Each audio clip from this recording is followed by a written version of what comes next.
میرا شکار کا وسیع تجربہ ہے۔ مجھے یقین ہے کہ جو کچھ مجھے سمجھ میں آ رہا ہے درست ہے۔ استاد نے پہلے مجھے گھورا اور پھر ڈپٹی کو۔ بولا، مجھے معلوم ہے کہ تم دونوں کی ہوائیاں اڑی ہوئی ہیں، لیکن فکر نہ کرو، میں آگے چلوں گا، میرا شاگرد پیچھے اور تم بیچ میں، اس طرح تم محفوظ رہو گے۔ آخر کار سرکاری افسر ہو، تمہاری حفاظت ہمارا فرض ہے۔ اگر پھر بھی تسلی نہیں ہو رہی تو پھر تم غار کے باہر ہی ٹھہرو، البتہ یہ سوچ لو کہ تم ایک ناتجربہ کار شخص ہو۔ مخصوص علاقے سے اکیلے باہر جانا تمہارے لیے خطرناک ہوگا۔ ہزاروں جانوروں کو موت کے گھاٹ اتارنے والا استاد اس عجیب و غریب اور پرخطر مہم کے لیے بالکل تیار تھا، لیکن یہ حقیقت تھی کہ اس کی تسلیوں کے باوجود ہم دونوں کو ٹھنڈے پسینے آ رہے تھے۔ استاد کے دباؤ پر ہم چاروں ناچار غار میں داخل ہو گئے۔ اس بلا کو گولی کا اثر تو ہوتا نہ تھا، لیکن استاد نے پھر بھی کسی اندیکھے خطرے کے پیش نظر بندوق کو مضبوطی سے تھام رکھا تھا۔ غار کا دہانہ کسی سمندری سٹار فش کی شکل تھا۔ اس کے باہر تھوڑی سی گھاس تھی۔ اندر گھس کر پتہ چلا کہ غار زیادہ گہری نہیں تھی، لگ بھگ 15 میٹر ہوگی۔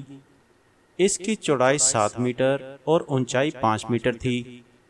ہمارے اندازے کے برعکس غار میں اندھیرا نہ تھا، چھوٹی ہونے کی وجہ سے روشنی اندر تک جا رہی تھی۔ ہم بآسانی غار کی چھت اور فرش کے پتھروں اور چھت سے نمکیات کے لٹکے ہوئے قطروں کی شناخت کر سکتے تھے۔ ان چیزوں کو دیکھ کر استاد اتنا حیران نہیں تھا جتنے ہم دونوں تھے۔ استاد تو بندوق تھامے غور سے ادھر ادھر دیکھ رہا تھا۔ عجیب بات یہ تھی کہ وہ جیلی کا گولا جو لومڑی کو اٹھائے یہاں داخل ہوا تھا اب کہیں نظر نہیں آ رہا تھا۔ ہمارے جو تھوڑے سے اوسان بحال ہوئے تھے پھر سے خطا ہونے لگے۔ بہرحال استاد نے جستجو جاری رکھی، حتیٰ کہ غار کے ایک کونے میں فرش کے پاس ایک نیچے کو جاتی ہوئی سرنگ مل گئی۔ یہ سرنگ بھی 5-6 میٹر اونچی ہوگی۔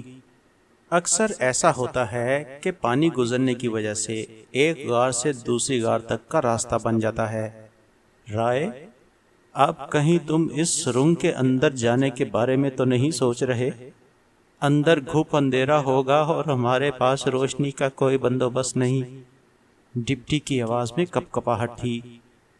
استاد کو یکدم یاد آیا کہ اس کے پاس ایک ٹارچ بھی تھی۔ اس نے ٹارچ آن کر کے بائیں ہاتھ میں پکڑ لی اور بندوق کو دائیں ہاتھ میں تھامے آگے بڑھنے لگا۔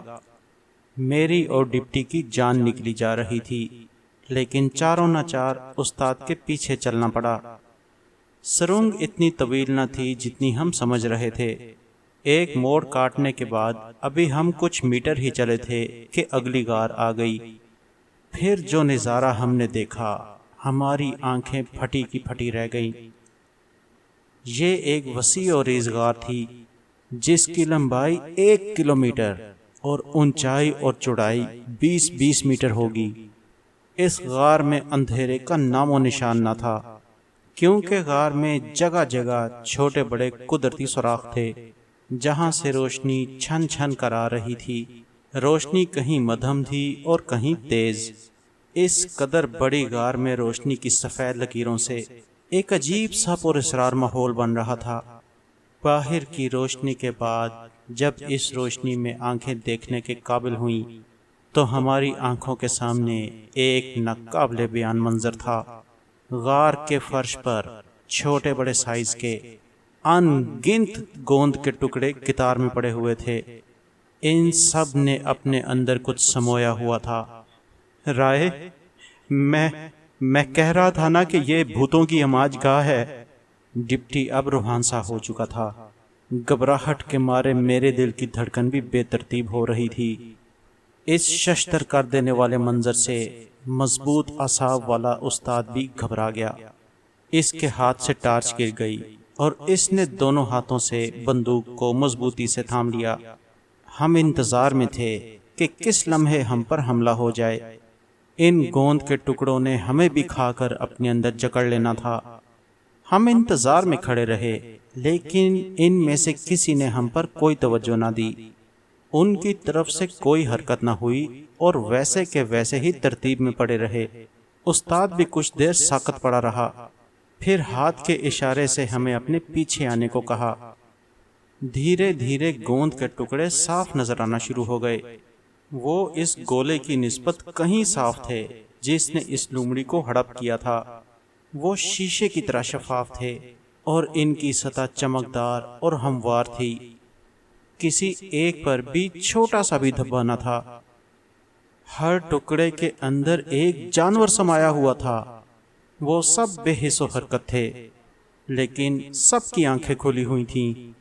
وہ ایسے جاندار لگتے تھے جن کو ابھی ابھی اس گون نما مادے کے اندر چن دیا گیا ہو۔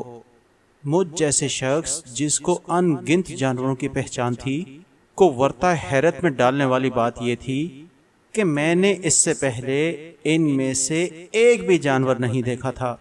ایک جانور جس کی کھال پر کالے دھبے بنے ہوئے تھے کسی شیر کی مانند لگتا تھا۔ اس کے اوپر والے دو نکیلے دانت اس قدر لمبے تھے کہ دو خنجر دکھائی دیتے تھے۔ کچھ جانور ہرن کی مانند تھے، لیکن ان کے سروں پر دو سینگوں کے علاوہ ناک پر بھی ایک ایسا سینگ تھا جس کے دو سرے تھے۔ استاد نے ہمت کر کے بندوق کی نال سے گوند والے ایک ٹکڑے کو ہلایا، لیکن اس کی طرف سے کوئی مدافعت نہ ہوئی۔ پھر استاد نے ہاتھ بڑھا کر اسے چھیڑ کر بھی دیکھ لیا۔ میں نے بھی ہاتھ بڑھا کر انہیں چیک کیا۔ ان کی سطح ایسی تھی کہ جیسے ابھی ابھی فریج میں سے ٹھنڈی ٹھار جیلی نکالی ہو۔ میرا ڈر دھیرے دھیرے کم ہو چکا تھا۔ میں آگے بڑھ کر ان سب کا جائزہ لینے لگا۔ یہ طویل غار ایک قدرتی عجائب گھر کا نقشہ پیش کر رہی تھی، ایک ایسا عجائب گھر جس میں جانوروں کو ان گوند نما ٹکڑوں میں سجا کر قطار کی صورت میں پیش کیا جا رہا تھا۔ جوں جوں میں آگے بڑھ رہا تھا، میری حیرت میں اضافہ ہو رہا تھا۔ میں نے سیب جتنے چھوٹے ٹکڑے بھی دیکھے جن میں عجیب و غریب کیڑے سموئے ہوئے تھے۔ اس کے بعد ایک بہت ہی بڑا ٹکڑا دیکھا جو 12-13 میٹر اونچا ہوگا۔ اس میں ایک دیو کامت جانور تھا جس کی گردن زرافے جتنی لمبی تھی۔ اس کا قد تقریباً 6 میٹر ہوگا اور وزن کئی ٹن ہوگا۔ جی جناب، یہ سب کے سب نایاب پرندے اور جانور تھے۔ خاص بات یہ تھی وہ دیکھنے میں بالکل زندہ لگتے تھے۔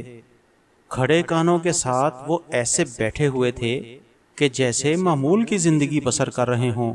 ان کی کھالوں میں چمک تھی اور نقلی شیشے کی آنکھوں کی بجائے اصلی آنکھیں تھیں جن میں قدرتی نمی جھلک رہی تھی۔